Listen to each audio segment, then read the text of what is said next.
Kazakhstan's president has dismissed the government and declared a state of emergency. It comes as violent demonstrations escalate across the country, with protesters attempting to storm the city hall in the main city, Almaty. The country has faced days of rare demonstrations following a surge in the price of natural gas. Well, Matthew and our team in the Cube have been following the latest developments. Indeed, Rue. Tear gas, stun grenades and government buildings being stormed. These demonstrations in Kazakhstan are certainly unprecedented in a country where any public gathering requires the prior permission of the authorities. For days now, these latest protests have broken out after an increase in the price of liquefied natural gas. It's something that many people in Kazakhstan rely on as their main source of fuel. And there are concerns that the lifting of price caps could also lead to an increase in food prices. And public anger has now spilled out onto the streets of Kazakhstan. Have a look at this video that was shared on Telegram by Order. It's an independent news organisation in Kazakhstan. You can see the protesters on their way to the government buildings in Almaty have overturned and set fire to a police vehicle.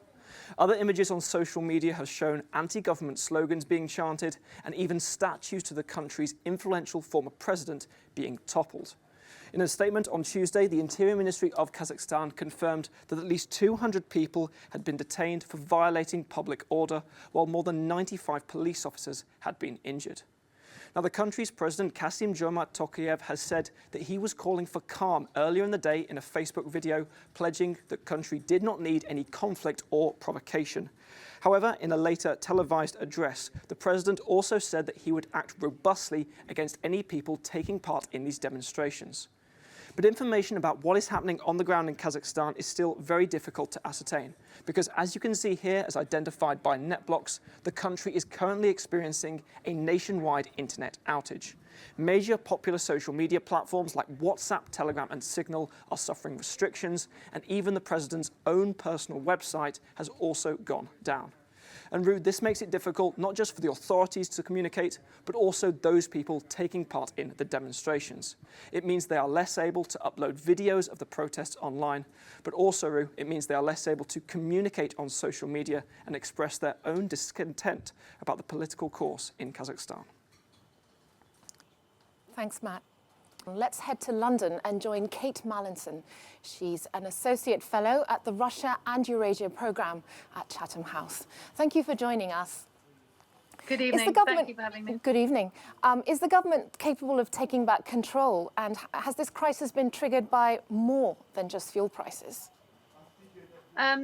Yes, I mean, we're very much reaching an inflection point today with regard to whether the government is capable of taking back control.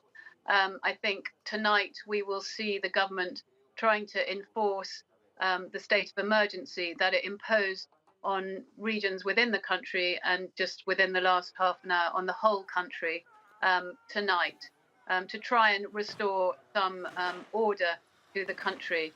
The government has made some policy concessions to the protesters, but as this protest movement is about much more than the actual rise in fuel prices that were announced on the 1st of January, it's going to be very difficult for the government to address the myriad grievances that we see coming today. And those are both political and socioeconomic in nature, but they relate to kind of long-term structural changes within the Kazakh political economy, which will be very hard to address in the short term.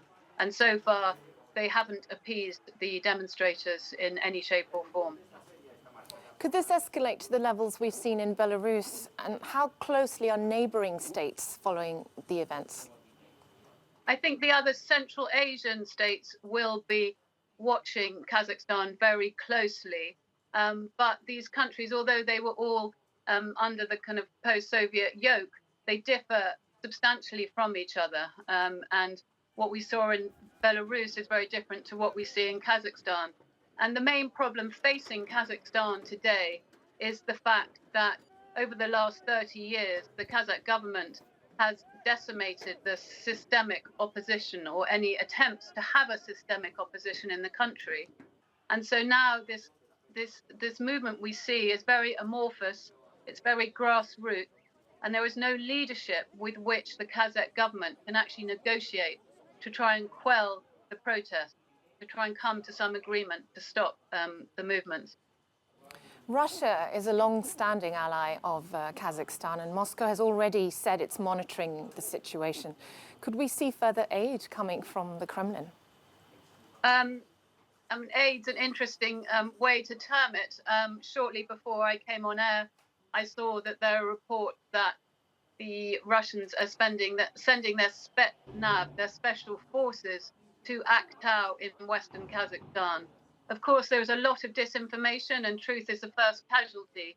But Russia is playing a key role in what is happening behind the scenes, particularly with the West and Russia at loggerheads at the moment. Kazakhstan is seen as one of Russia's key allies, and Putin and Nazarbayev, the first president of Kazakhstan, very much respect each other. And as we know, Putin loathes coloured revolutions, and he will not let this happen on his southern flank.